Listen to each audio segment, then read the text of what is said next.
अस्सलाम वालेकुम। मैथमेटिक्स 9 के पी के बोर्ड थ्योरम है 10.2। ये पेपर पॉइंट ऑफ व्यू से बड़ा इंपॉर्टेंट थ्योरम है और पेपर में ऐसे ही शॉर्ट थ्योरम आते हैं जो कि कंसेप्ट बेस होते हैं। लॉन्ग थ्योरम पेपर में बहुत कम आते हैं, तो इस थ्योरम को प्रूव करना नहायत आसान है। इस थ्योरम की जो स्टेटमेंट है हमारे पास, उसको देख लेते हैं जी। तो कहता है if two angles of a triangle are congruent, किसी एक ट्राइंगल के कोई दो एंगल आपस में कॉन्ग्रुएंट है, तकरीबन सेम है, ऑलमोस्ट सेम है, then the side opposite to these angle are congruent. ये जो दो एंगल ऑलमोस्ट सेम है, इनके ऑपोजिट जो दो साइड होंगी, क्या वो भी आपस में कॉन्ग्रुएंट होंगी? इस बात को प्रूफ करना है। तो गिवन में क्या है जी, अब लिखा है ना टू एंगल्स ऑफ ट्राइंगल, इसका मतलब एक ट्राइंगल गिवन है। ट्राइंगल का हमने नाम रखा है A B C, A B C.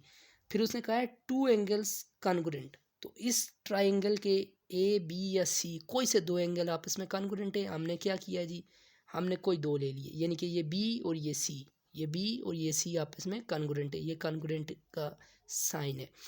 तो मतलब ये है कि अगर यहाँ पर 60 डिग्री का एंगल है, बी पर 60 का एंगल है, तो सी पर भी 60 का होगा, तभी ये एक दूसरे के कॉन्ग्रुएंट होंगे।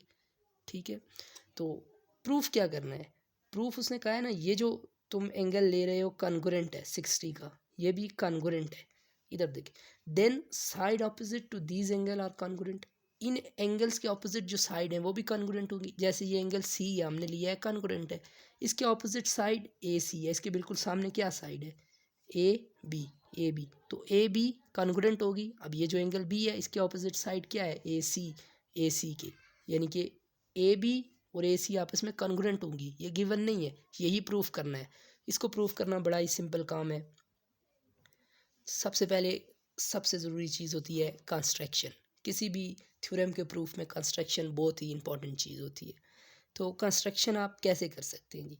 देखिए, ये जो पॉइंट है ए, अब कंस्ट्रक्शन करने की ज़रूरत क्या है? एक चीज़ ये आपको गिवन है, एक एंगल, दोनों एंगल कॉन्ग्रुएंट है। अब कुछ पास्टुलेट सेटिस्फाई करने चाहिए, तब जाकर थ्योरम सेटिस्फाई होता है। एक पास्टुलेट होता है side angle side congruent to the side angle side, फिर होता है side angle angle congruent to the side angle angle. ये कुछ पास्टुलेट होते हैं, ये सेटिस्फाई करने चाहिए। अब यहाँ पर एक तो खुद ही सेटिस्फाई हो गया है, जो उसने बुक में दे दिया है। एक एंगल ये सेटिस्फाई हो गया है, एक और एंगल सेटिस्फाई करवाना है और उसके साथ एक साइड सेटिस्फाई करवाएंगे तो थ्योरम प्रूफ हो जाएगा। इसके लिए कंस्ट्रक्शन बहुत ज़रूरी है। कंस्ट्रक्शन में देखें क्या हो सकता है। अब ये जो एंगल ए है, इसके सामने लाइन बी सी है।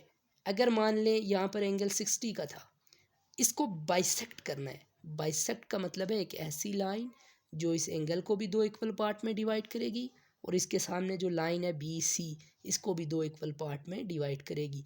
अगर ये एंगल 60 था, यहाँ से अगर मैं लाइन लगा के बाइसेक्ट करूँ तो इसके दो आधे पार्ट बन जाएंगे, यानी कि 30 और 30। ये एंगल भी 30 रह जाएगा और ये एंगल भी 30। बाइसेक्ट का मतलब ही यही है।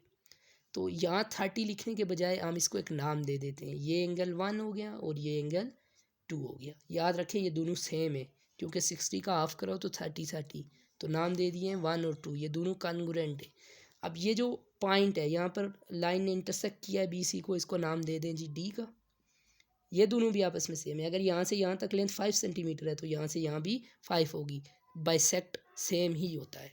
तो आपने क्या लिखना है कंस्ट्रक्शन में? Draw bisector of angle A cutting B C को जो कट कर रहा है पॉइंट डी पर। अब हम इसके प्रूफ की तरफ चलते हैं जी। तो आपको यहाँ पर दो ट्राइंगल्स बन गई है ना। एक ट्राइंगल है जी A B D, A B D, corresponding इसकी दूसरी ट्राइंगल है A D C. Triangle A D C, सबसे पहले इसमें जो सिमिलरिटीज़ हैं वो लिखते जाएंगे जी। अब पहली जो बात है जो आपको गिवन में है एंगल बी कॉन्ग्रुएंट है एंगल सी के, तो आप यही लिखेंगे angle B congruent to the angle C. इसकी रीज़न क्या है? ये तो गिवन है, शुरू में ही उसने दे दिया था। ये एक एंगल प्रूफ हो गया। अब एक और एंगल प्रूफ करें, हम ये प्रूफ करवा रहे हैं। तो एक और एंगल आपने यहाँ से प्रूफ किया है जी, ये 1 एंगल 2। जैसे ये 60 था ना, बाइसेक्ट किया तो 30 और 30। तो यहाँ आप लिखेंगे एंगल 1 कॉन्ग्रुएंट टू एंगल 2। अब ये दोनों भी कॉन्ग्रुएंट है। और ये कैसे कॉन्ग्रुएंट है, इसकी रीज़न क्या है? इसकी रीज़न आपने ख़ुद बनाई है, आपने इसकी कंस्ट्रक्शन के थ्रू इसको बाइसेक्ट किया है, तो इसकी रीज़न है कंस्ट्रक्शन। एक और एंगल प्रूफ हो गया। एंगल एंगल, अब आपने एक साइड प्रूफ करनी है जी, बड़ा ही सिंपल है। ये दो ट्राइंगल है A D B A B D. अगर मैं इस ट्राइंगल को छुपाऊं तो इस ट्राइंगल की ये जो साइड है सामने, ये इसका नाम ए डी है। अगर मैं इस ट्राइंगल को छुपाऊं, अब ये जो साइड है दूसरी ट्राइंगल की, इसका नाम भी ए डी है। ए डी दोनों ट्राइंगल के लिए सेम है, यानी कि कॉमन है। ए डी दोनों ट्राइंगल के लिए यही बाउंड्री है, यानी कि ए डी जो लाइन है ये कॉन्ग्रुएंट है ए डी के। तो ये दोनों आपस में कॉन्ग्रुएंट हो गई। और रीज़न क्या है जी, ये कॉमन है दोनों के लिए, कॉमन। और ये साइड है, तो एंगल एंगल साइड, एंगल इधर लिख लें, angle angle side congruent to the angle angle side, यही प्रूफ करना था।